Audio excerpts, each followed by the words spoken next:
Hello and welcome back to the podcast That's Showbiz with your host, Hannah Ranko. I took a few weeks off due to a sickness I had, and also I performed at the ICA in Boston. But I am so excited to be back today with you all with a very special podcast episode, and that is Cruise Ships 101.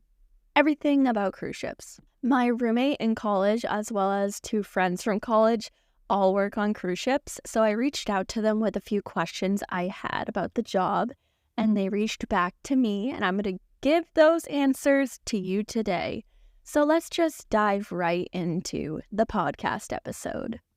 The structure of this episode is going to be me telling you all the question I asked them, and then following that will be each one of their answers. So it'll be one question and then three answers. For my friend Cece, she typed it out, so I'm just going to read to you her response. So the first question I asked everybody was to introduce themselves. Hi, everyone. My name is Ricky Carbonara, and I currently dance under Norwegian Cruise Lines.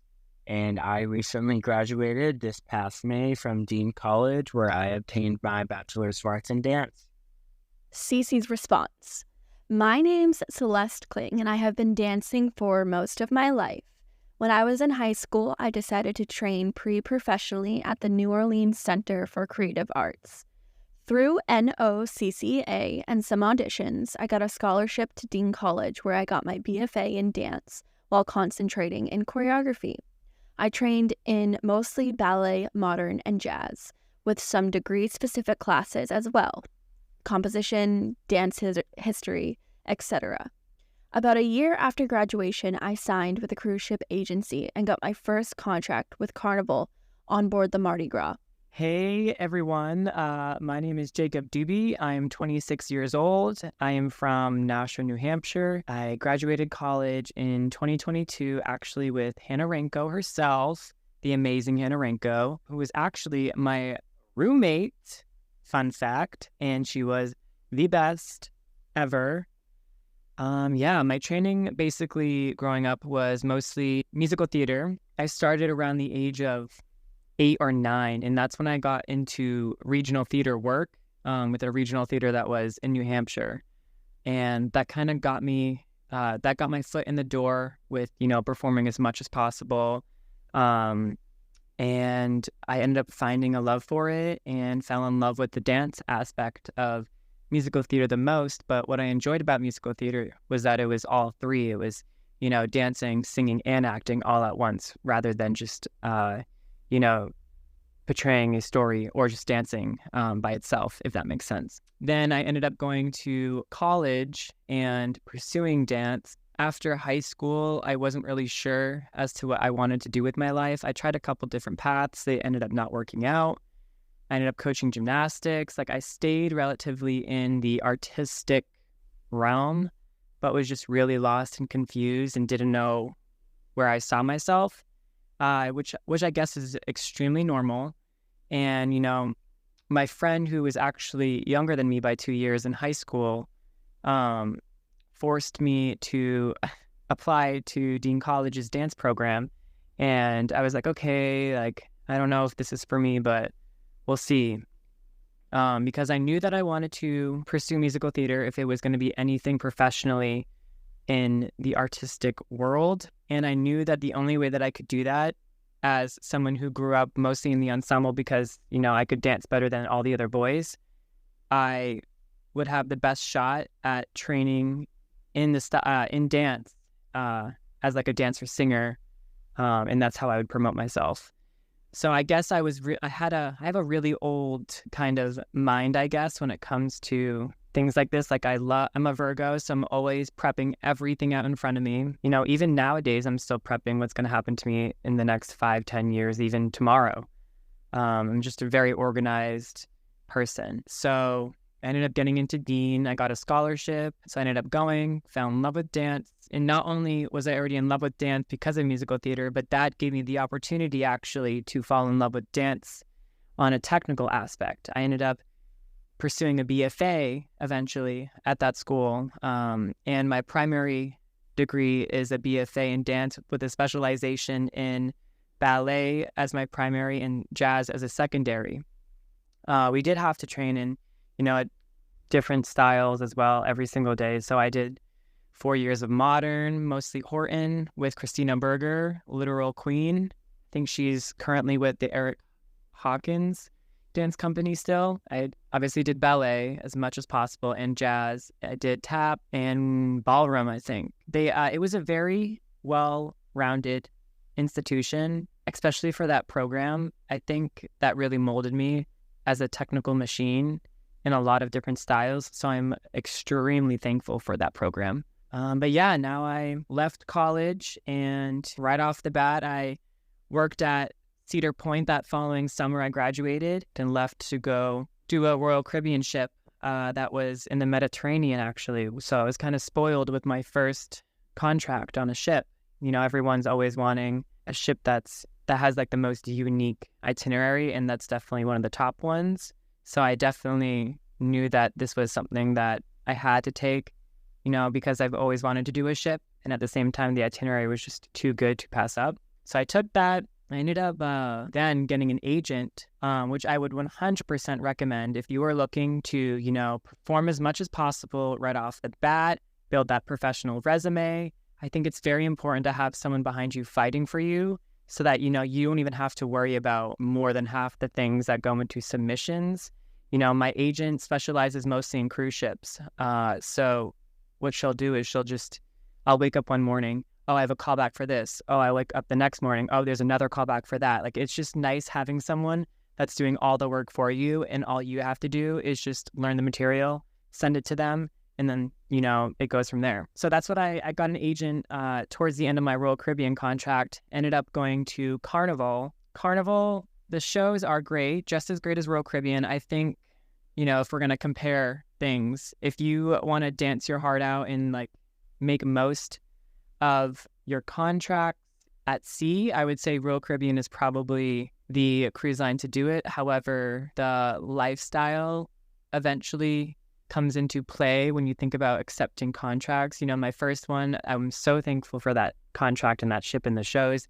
They were extremely hard shows. We did a ballroom show. It was so hard and so rewarding. But, I took that Carnival contract because eventually you want to make the most money, I guess, for myself, speaking as myself. I wanted to make more money, and I ended up taking the Carnival contract, and from Carnival I ended up going back home, went through the callback process again, and then right off the bat I got Holland America, which I'm on right now. It's a grand voyage. We hit, I think, 33 different countries. We've rehearsed in New York from end of August and September.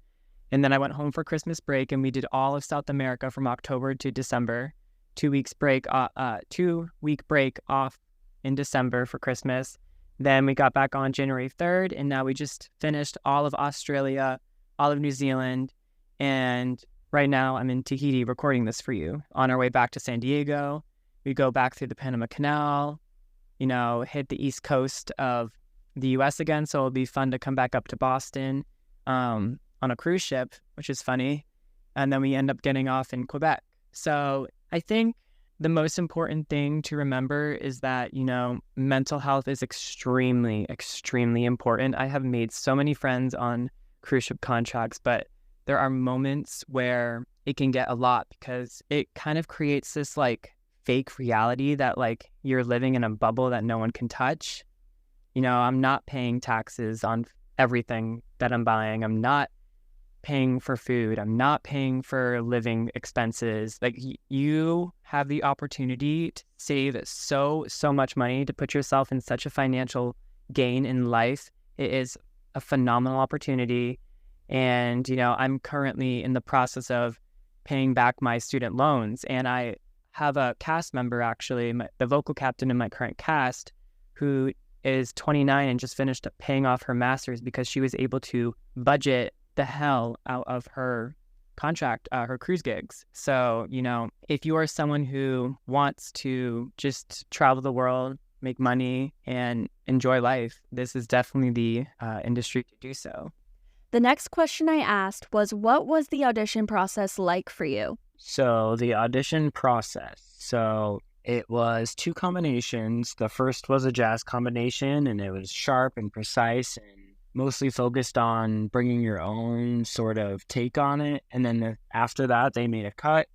And the second combination was more contemporary in style, and it was more unified, and they wanted to see how you blended with other people. And these are just things that they said out loud. They told us that they were looking for, us to conform as a group and see how you work with others. They were super nice, super positive. It was a really great experience. And then I found out I got the job about 3 weeks later, I was very unexpected, but I was super excited. Celeste said, though I got my first contract through an agent, I did attend a cruise ship audition in person.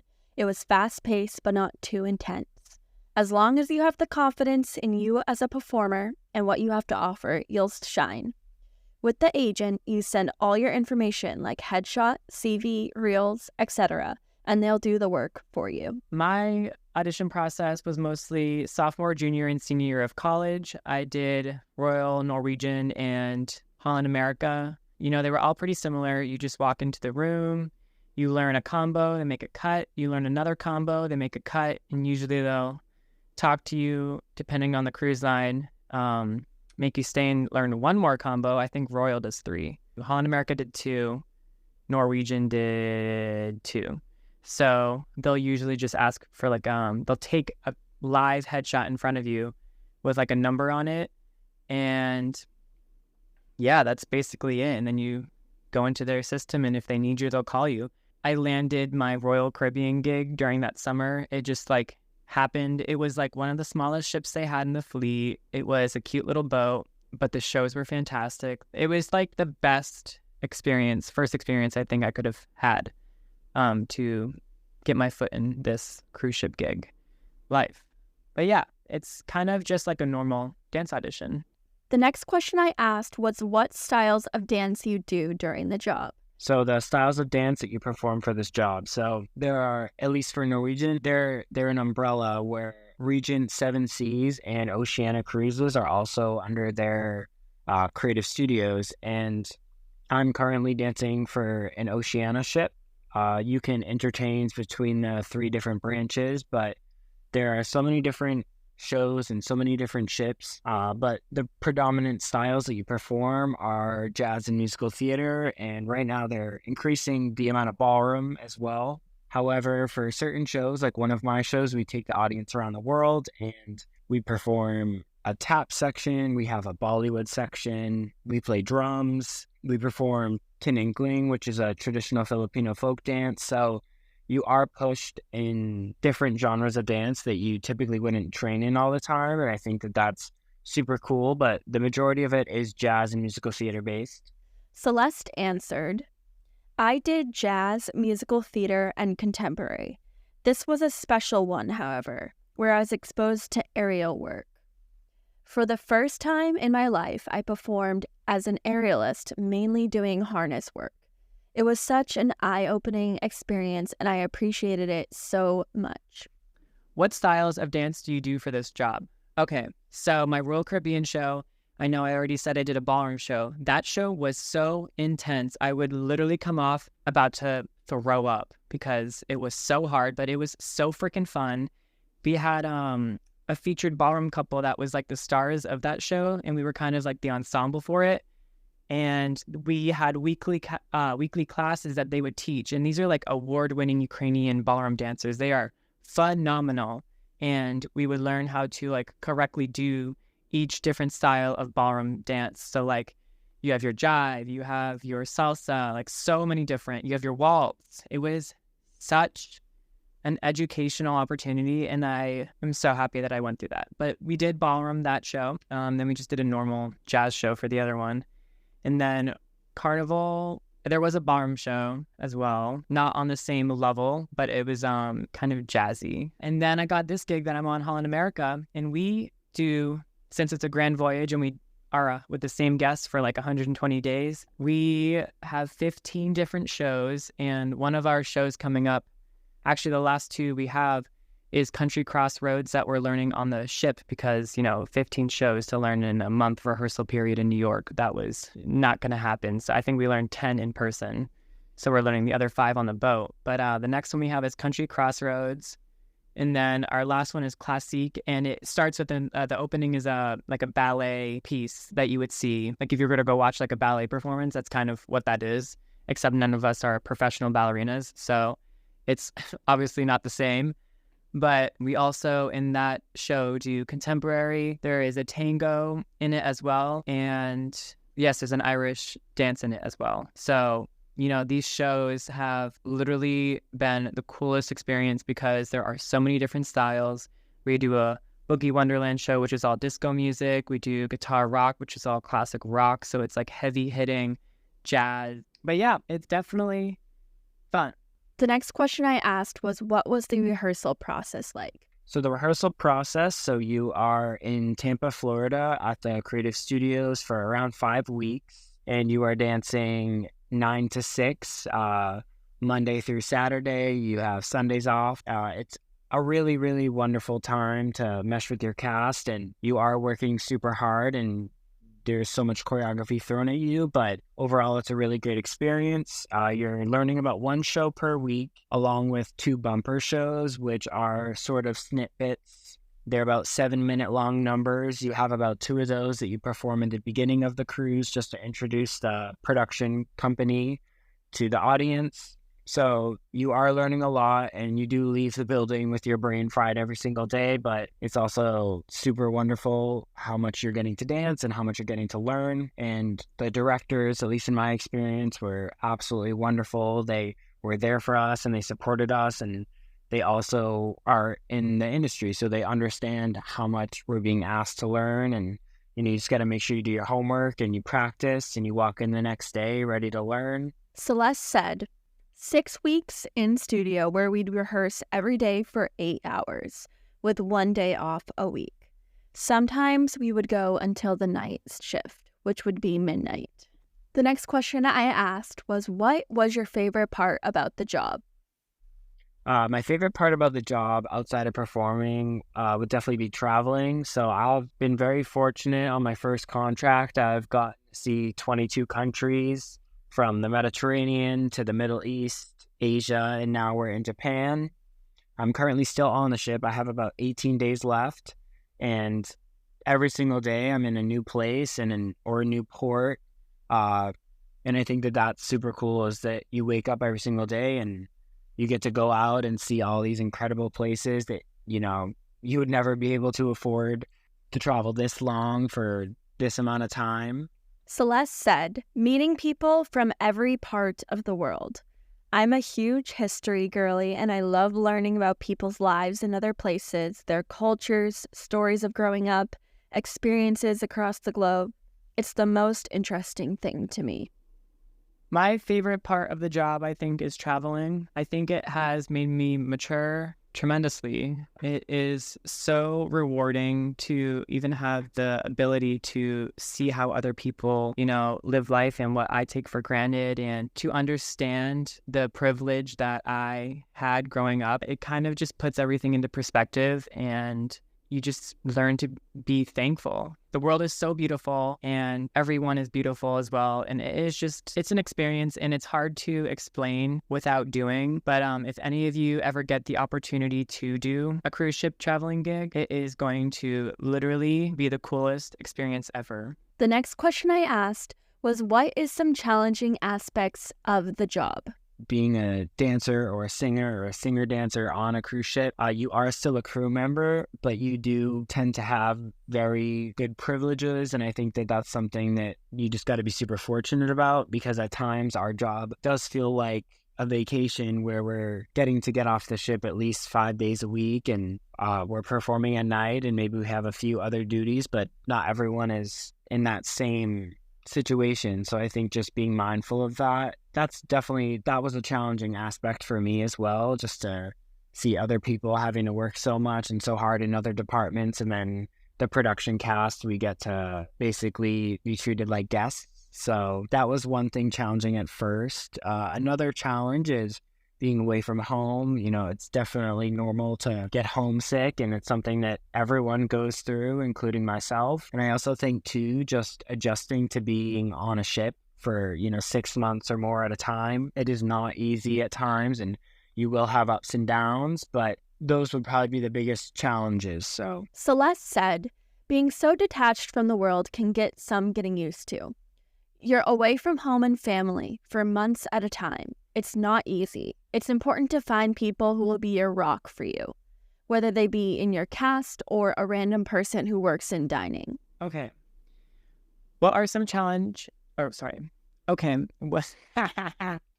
That's funny. What are some challenging aspects of the job? I would literally say the hardest thing about this job is the lifestyle. So Royal and Carnival dancers, actually with mostly every single cruise line, besides a couple, dancers will always share a cabin with someone. And that can be really, really hard for someone, especially like myself. I grew up as a lonely child. I have a sister, but we didn't live together. So we didn't have to live in such close quarters, especially even in college when I lived with Hannah.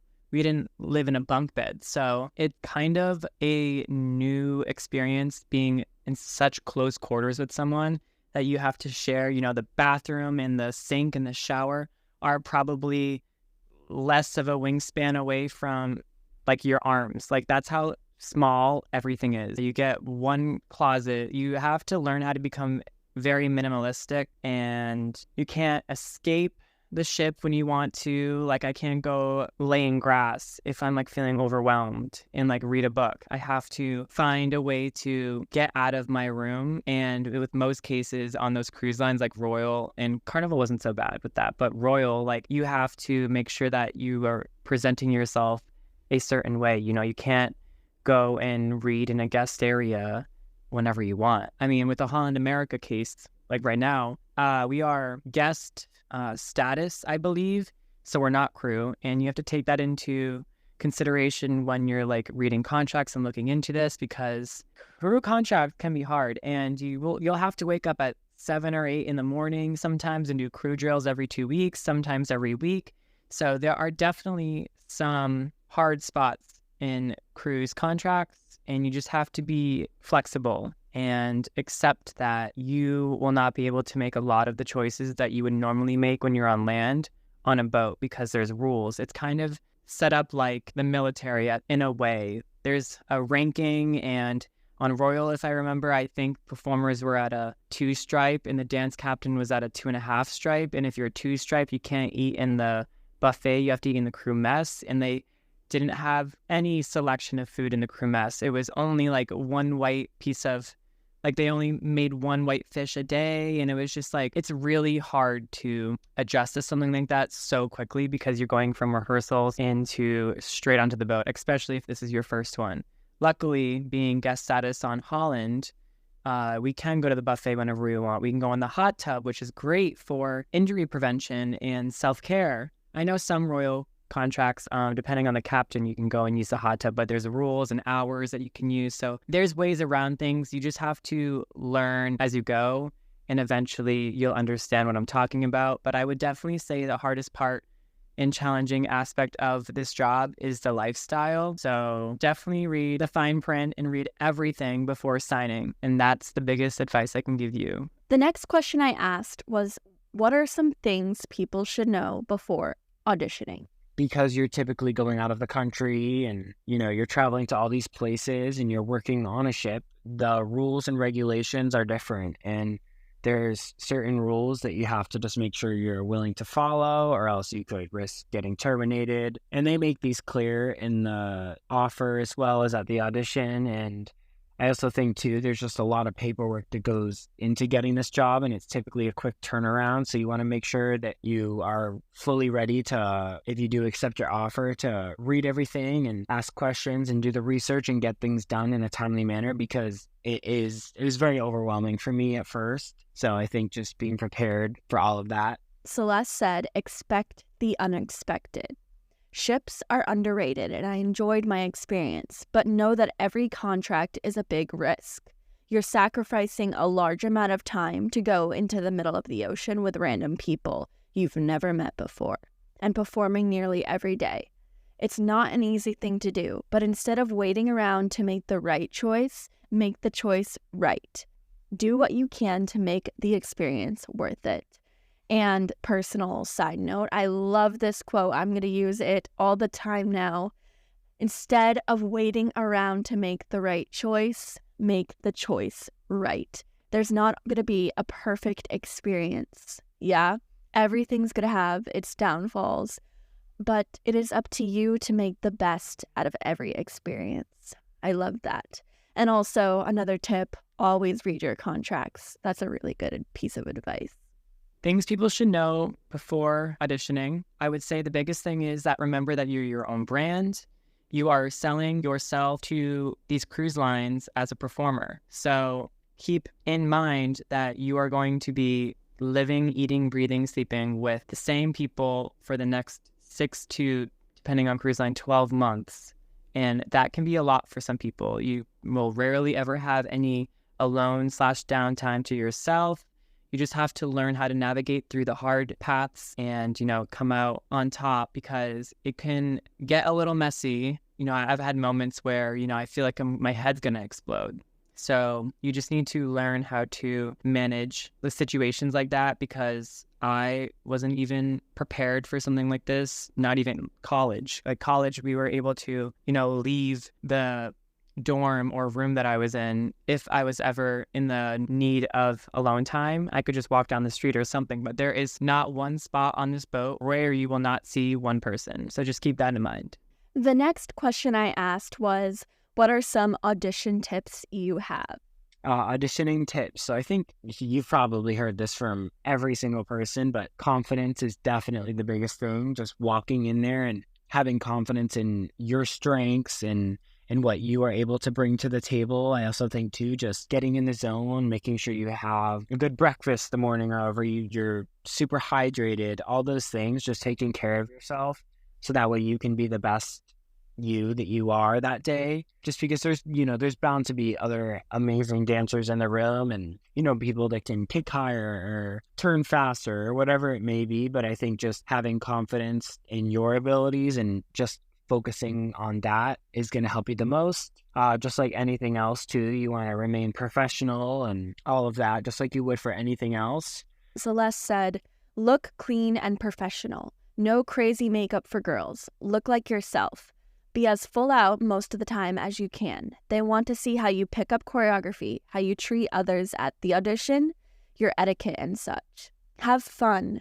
It's an experience from start to finish. Remember to take it all in. That is the end of this podcast episode. Thank you so much, Cece, Ricky, and Doobie, for willing to be a part of this episode. Please go follow them on all the things. I linked everything of theirs in the show notes. Please make sure you follow the podcast Instagram at showbizbabypod, biz with a Z. Reach out to me on my email, showbizbabypod@gmail.com, biz with a Z, if you have any questions, concerns, or would love to be considered as someone to be interviewed for the podcast. I love doing these interviews. It's my favorite thing so far about podcasting, and I want it to be a big part of this podcast. So please reach out.